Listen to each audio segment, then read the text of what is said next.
Cube Radio. Salut, c'est Charles Dran avec l'équipe dans 5 minutes. On s'intéresse aux sciences, à l'histoire et à l'actualité. Aujourd'hui, on parle des talons, les talons hauts, accessoires de prédilection des femmes fatales et des starlettes. Les chaussures à talons hauts sont aujourd'hui indissociables de la féminité. Pourtant, si on remonte à leur arrivée en Europe, il y a de ça plus de 400 ans, les talons hauts étaient synonymes de virilité et de pouvoir chez les nobles messieurs qui les portaient. Ah bon? Alors, qui a eu l'idée de surélever les talons sur les chaussures et pour répondre à quel besoin? Voici Sarah Florence Benjamin. Les premiers souliers à talons surélevés seraient apparus au 10e siècle, au cœur de l'Empire perse médiéval. Ils étaient particulièrement appréciés par les cavaliers parce qu'ils permettaient de stabiliser le pied dans l'étrier et ça les aidait à mieux tirer à l'arc ou mieux se battre à cheval. Chez les Perses, être propriétaire de chevaux, c'était synonyme de succès financier, si bien que les chaussures d'équitation à talons hauts sont devenues à la mode pour quiconque voulait se donner l'air puissant. Les Perses de la haute société décoraient leurs souliers de couleurs vives ou de tissus onéreux.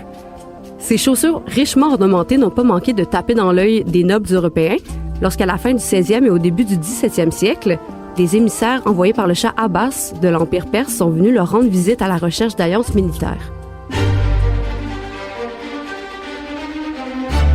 Charmés par ces émissaires qu'on considérait tout aussi exotiques que virils, les hommes de cour d'Europe se sont mis à copier leurs chaussures à talons hauts. Faut dire qu'elles étaient parfaites pour la mode de l'époque, où le plus sexy des Don Juan mettait en valeur le galbe de ses mollets grâce à des culottes courtes ou des collants.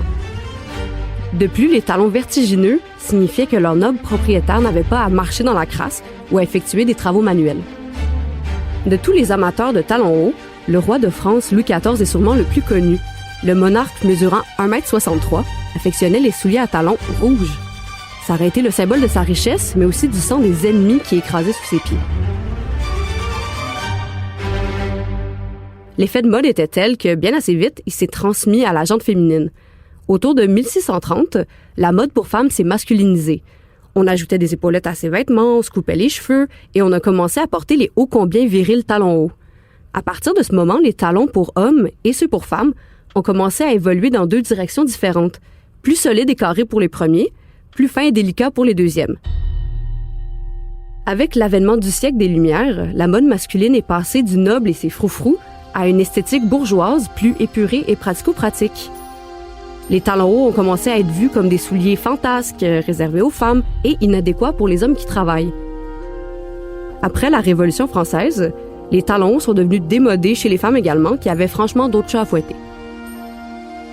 Il faut attendre à l'ère victorienne, au 19e siècle, pour que les talons refassent leur entrée, notamment grâce à l'invention de la photographie érotique pour être plus précis.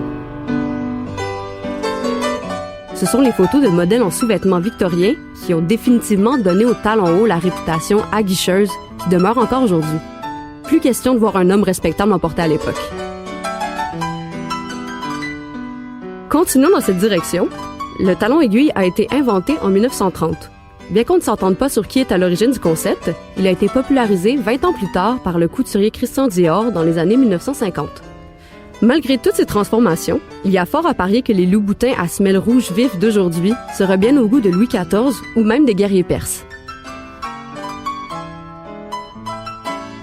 Ouais, j'imagine Darius III, cavalier perse, sur sa monture, avec ses loups-boutins tout fins, tout jolis. Paraît que même les escarpins de chez Louboutin sont confortables toute la journée. En tout cas, merci Sarah Florence Benjamin, c'était en 5 minutes.